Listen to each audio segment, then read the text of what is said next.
ಮಂಗಳೂರಿನಲ್ಲಿ ನಡೆದ ಅಮಾಯಕನ ಕೊಲೆಯ ಹಿನ್ನೆಲೆಯಲ್ಲಿ ಅವಿಭಜಿತ ದಕ್ಷಿಣ ಕನ್ನಡ ಜಿಲ್ಲೆಯಲ್ಲಿ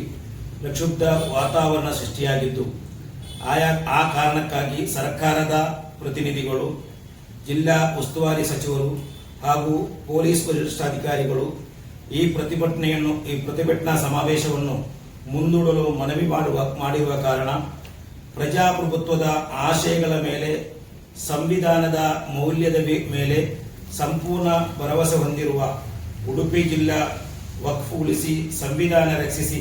ಹೋರಾಟ ಸಮಿತಿಯು ಹಮ್ಮಿಕೊಂಡಿರುವಂತಹ ಮೇ 30 ಶುಕ್ರವಾರ ನಾಳೆ ಸಂಜೆ 4 ಗಂಟೆಗೆ ಉಡುಪಿ ಮಿಷನ್ ಕಾಂಪೌಂಡಿನಲ್ಲಿ ಹಮ್ಮಿಕೊಂಡಿರುವ ಪ್ರತಿಭಟನೆಯನ್ನು ಲಕ್ಷಾಂತರ ರೂಪಾಯಿ ಖರ್ಚು ಮಾಡಿದರೂ ಎಲ್ಲವನ್ನು ಅವರ ಮನವಿಯ ಮೇರೆಗೆ ತಾತ್ಕಾಲಿಕವಾಗಿ ನಮ್ಮ ಕಾರ್ಯಕ್ರಮವನ್ನು